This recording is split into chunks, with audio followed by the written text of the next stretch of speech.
Okay, so here's the thing is you are a self-publisher. You are an indie author. Judging by the fact that you're listening to this podcast, this is probably what you're coming here for. So when it comes to self-publishing, the idea is to not only get your work out into the world, but make a little bit of money in the process. But the problem I see a lot of self-publishers and indie authors running into is managing their finances. I mean, some people are just an all out hot mess.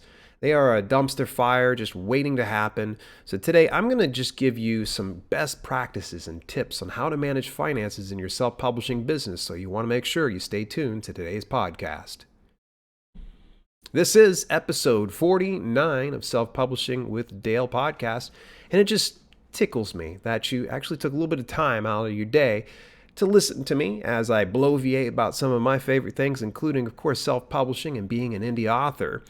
And, a lot of this wouldn't be made possible in part to you, the listener, listening in, and of course, great sponsors like those of Fiverr. And Fiverr actually reached out to me not too long ago and shared with me something really, really cool. And I said, I'm all in.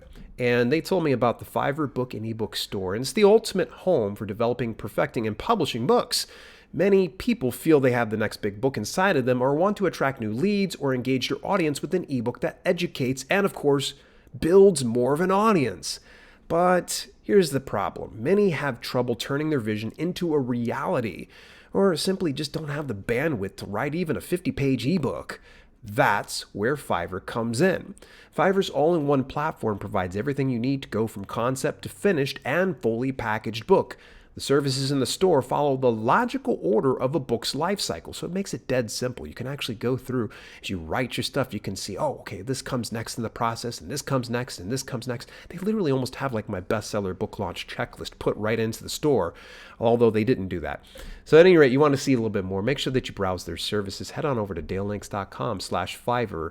That's Fiverr. Remember the two R's, dalelinks.com/Fiverr. So here's the problem here, folks.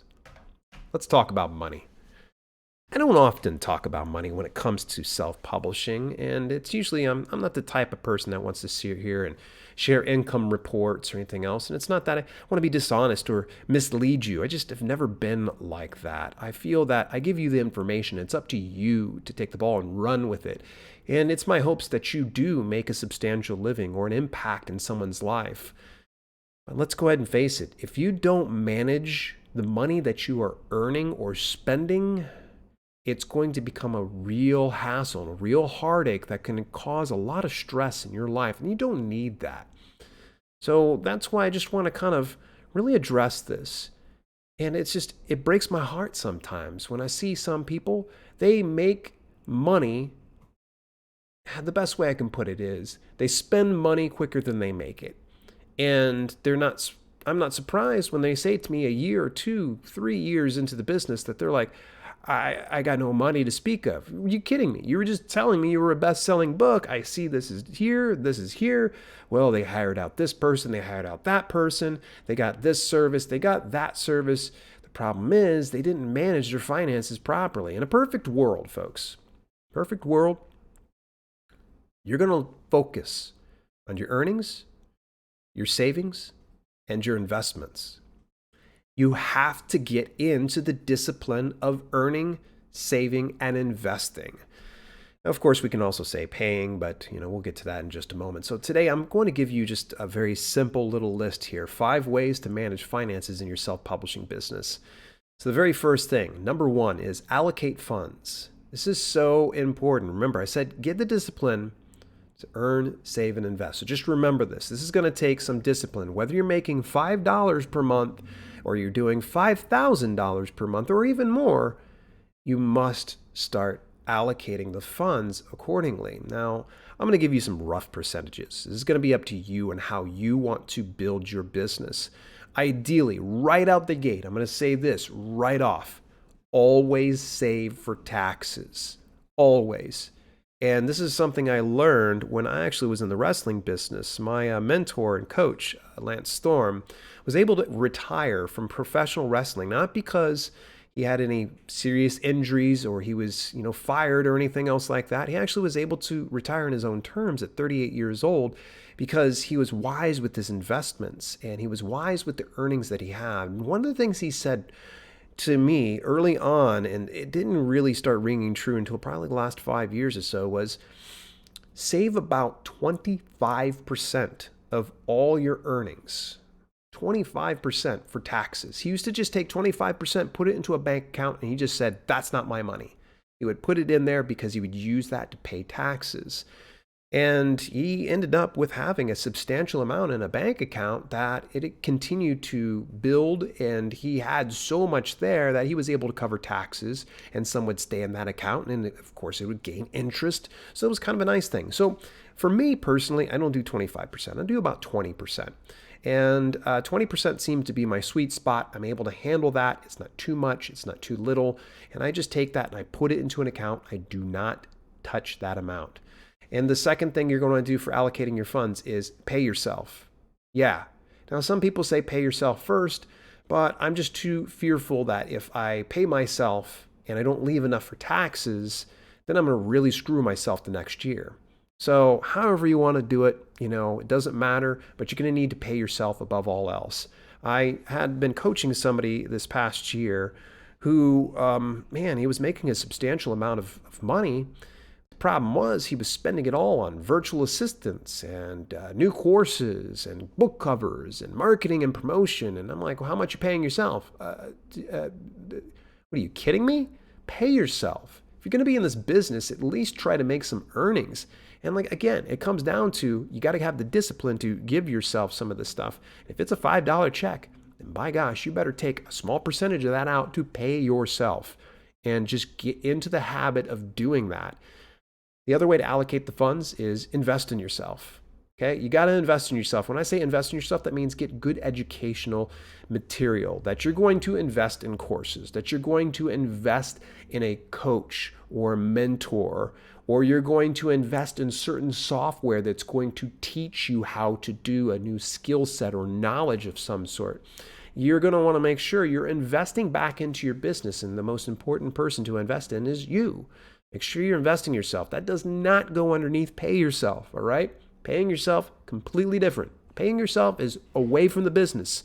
Whatever money that you get for paying yourself, you're going to use it on other things. Like, I don't know, it could be like you just save it up for a car. You save it up to buy a new TV. It's just either way. But when you invest in yourself, I mean investing in your business. So think about that. The next thing is going to be hiring out. You're going to hire out. Now, you're going to want to probably just save a little bit aside. I shared a little bit about this in my last podcast where I talked about hiring virtual assistants. I don't want to do any of this ad nauseum, so you can always just backtrack onto episode 48 and listen just a little bit more about hiring out and some of the best practices. But you want to make sure you save a certain percentage towards hiring out, be it a freelance book cover designer or a virtual assistant, or, an editor, a proofreader, a formatter, whatever it might be. Save that money aside. And last but not least is save for the business in general. Okay, so you're going to need to, of course, start to grow and build this business and scale it. And trust me, I know this because I learned this the hard way. I kept spending towards other areas and I wasn't saving for the business. And sadly, I just don't really have enough in the business to scale it at the volume I wish to do it. And if I had the discipline to put that percentage aside, it would be a different story. So just remember that allocating funds, save for taxes, pay yourself, invest in yourself, hire out, and save for the business.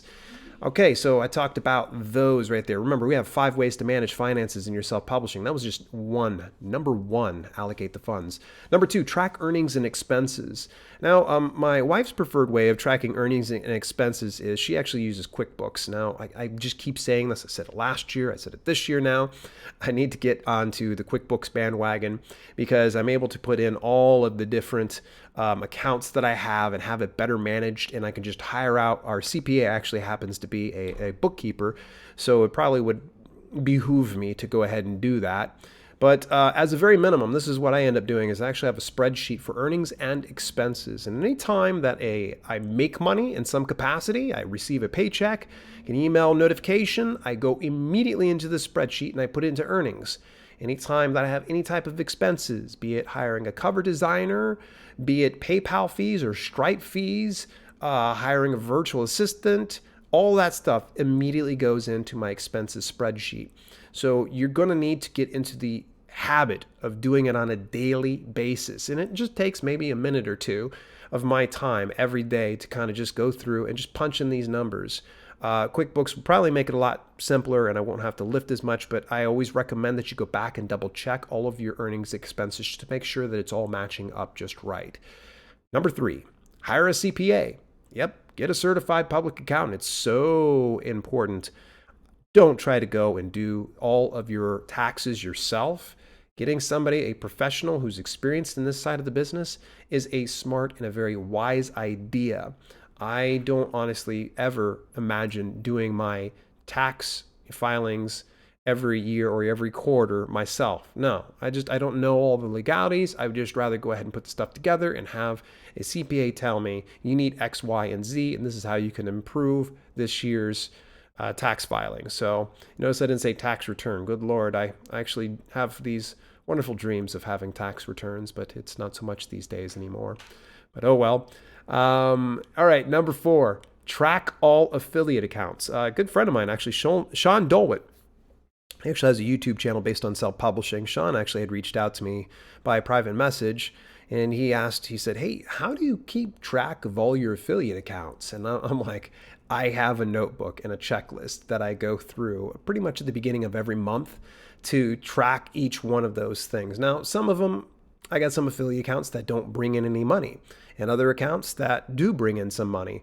But it is really important that if you do set up affiliate accounts with, say, different services, brands, or products or companies, that you go back, check in, because sometimes they drag their feet. There's been some, times where I've had to reach out to certain businesses to let them know, hey, you owe me money. And at the end of the day, I don't care if they owe me 20 cents or they owe me $20,000. I'm going to treat it all the same. If you owe me money, you need to be paying that. So stay on top of any affiliate accounts that you have and knowing what you're going to be earning on a regular basis. I probably check my Amazon Associates account at least once per week, if not once per month at latest. And this kind of gives me an idea of what I'm making as far as earnings and when I can expect to see those earnings, because then I'm able to kind of project, okay, this is how much I will be pulling in 60 days from now or 30 days from now based on whenever they pay you out. And then you can start to budget around that. All right, so I've got a 5th point I'm going to go ahead and tap in on, but I want to do a quick plug here. Join me live every Saturday at 12 p.m. Eastern Daytime. That's Universal Time Coordinated -4 at dalelinks.com/live. That's on YouTube. We do a weekly live broadcast, and it would just absolutely make my day if you came and joined the gang and we had actually a good conversation. Actually, going through the month of April, we're going to be talking about marketing and promoting your self-published books. So don't miss out on that. And also catch the weekly podcast recording on twitch.tv/self-publish every Monday at 12 p.m. where you can subscribe for free with your Amazon Prime membership and get a few freebies in the process. It's kind of cool. Not only would you get some nice little kickbacks from me, but you also will get some kickbacks from Amazon. Amazon gives you like different free in-game loot. They'll give you some free games that you can play with. It's really kind of cool. So you want to make sure you do that. By the way, I show you how to do that if you visit dalelinks.com/Twitch Prime. Actually, there's a video on another channel that I do where I show you that. All right, so now it's time for that last tip when it comes to 5 ways to manage finances in your self-publishing business. Here's the deal.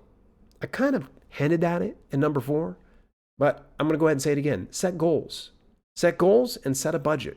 You got to set those goals and set budgets, because otherwise you're just flying blind. You've put in a blindfold on and you're trying to aim at a dartboard that you don't even know if you're pointing in the right direction to hit it.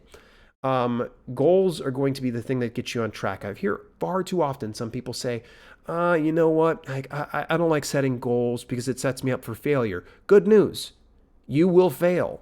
You will fail more often than you will succeed. But the nice thing is the more that you get used to understanding what failure is and how it will benefit your business, you can start to tweak that as you go and start to adjust those goals as you go along and adjust those budgets, and you can improve your business and as well as your skill set. So set those goals and set your budgets, all right? That means you got to get that discipline of earning, saving, and investing, all right?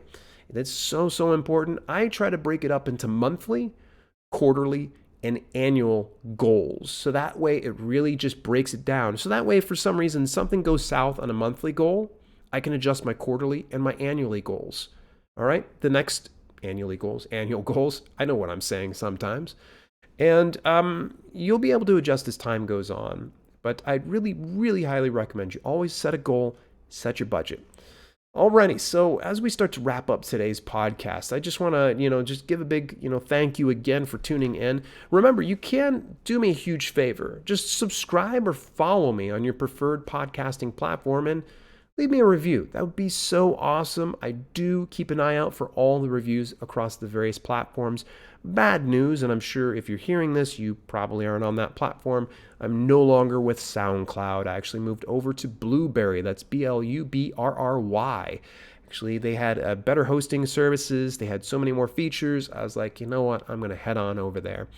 So, any rate, you can go to each one of those platforms again and subscribe, follow me, and leave a review. That would make my day. In the meantime, in between times, it's been Self-Publishing with Dale, and I will talk to you next week.